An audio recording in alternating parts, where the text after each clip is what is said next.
Judy was someone you'd have to double-check if she was real when you first met her. Not a typically gorgeous girl, yet she appeared to be from another world. With raven black hair and eyes as blue as the Caribbean, her sun-kissed skin seemed out of character. Her legs were so long that she seemed to float instead of walk. There was something angel-like about her that mesmerized anyone she happened to cross on her way. In reality, Judy believed herself to be quite ordinary. That was the reason why she tried to alienate herself from the world as much as she possibly could, just to avoid the reality she believed in. Everybody who knew her would judge her over her unoriginality. That her head was always in the clouds annoyed people, but she didn't care, and, certainly, she'd never change anything about herself. With unearthly looks and her tendency to daydream, it was no wonder that she unknowingly steered all gazes upon her whenever she walked by. She owned the streets in some sort of way, the streets she loved and knew. The streets she loved to wander until she got lost.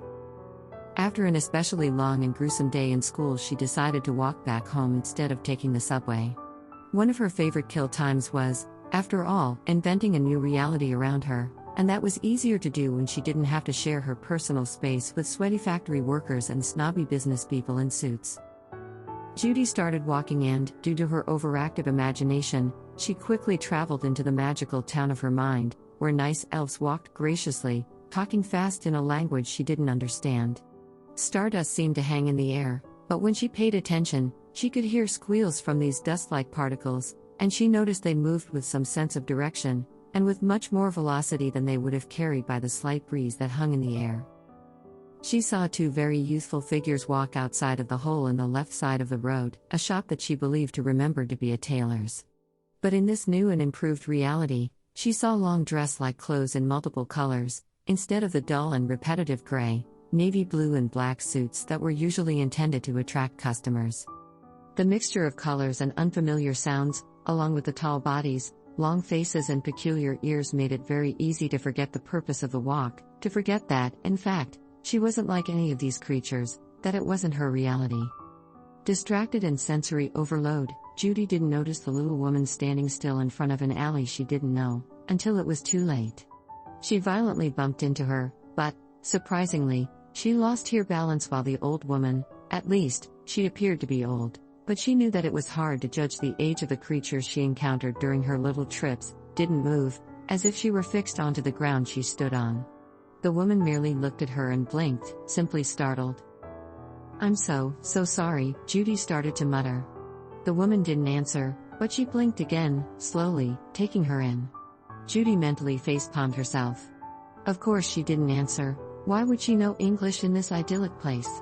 She tried to communicate with signs, but she didn't get a response either. While she was trying to apologize to her, she didn't notice how the people around her became the boring people she saw every day again.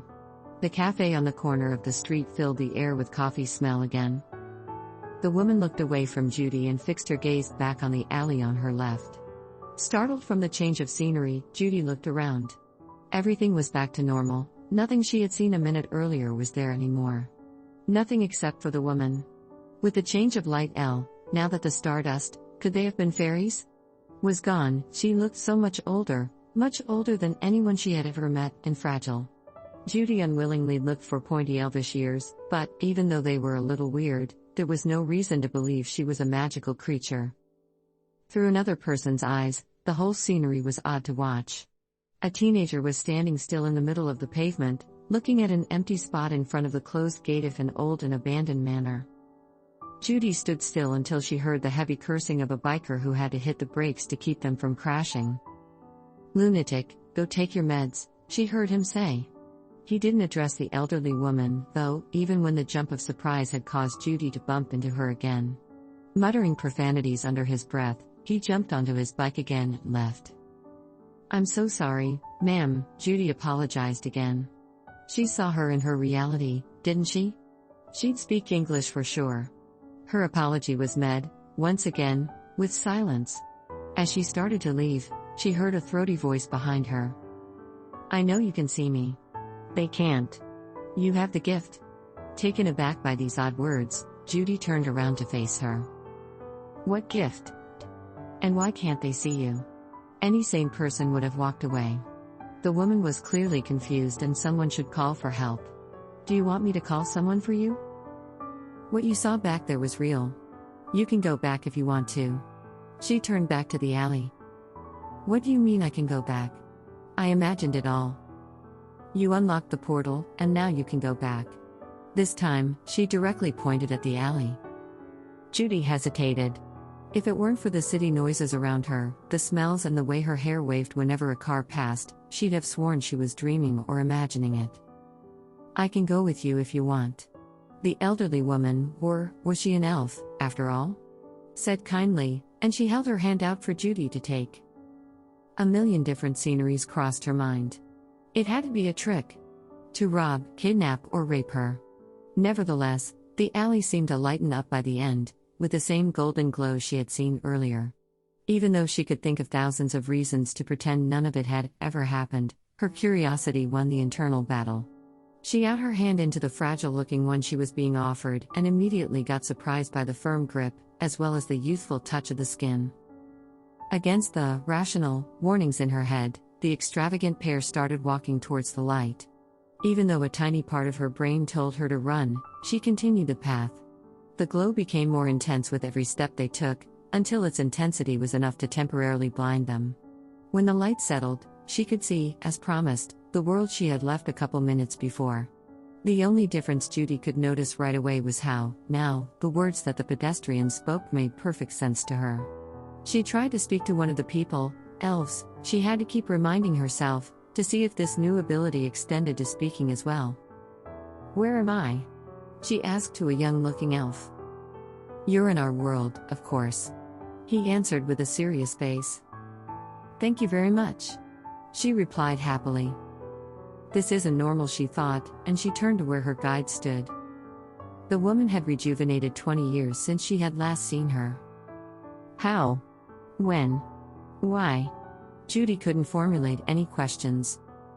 You believed, you followed me. Now you're one of us. She answered, with the same ease as if she were talking about the weather. One of you? Judy couldn't believe what she heard. Yes. That's the magic of it. As a reflex, Judy brought her hand to her ear, to check if the highway were as pointy as all the rest of the people she saw around her. She felt that, even though one wouldn't notice it right away, she knew their shop had changed. But, I have things to do. Judy pointed out, even though she didn't really want to. I showed you the portal, you can go back and come here whenever you want. Really? She asked excitedly. Of course, I never lie. The woman assured her. Judy hesitated as she slowly started to walk to the portal back to the real world. Not that she was so sure anymore about which inn was real or not. After taking a longing look around, she stepped back. Although the light was different, she needed to blink twice to adjust to the new reality. A kid and his mother walked by as she started to feel stable again. They both looked at her, wondering who she was and where she came from. Mommy, why is this girl here? The mother looked at Judy suspiciously, because she wasn't there 10 seconds before. Don't worry, honey. Don't look at her. She's nobody. She started ushering the kid away, but he looked back, intrigued about the mysterious girl. Judy winked, sharing her secret through their eyes. The kid smiled, winked back, and followed his mother.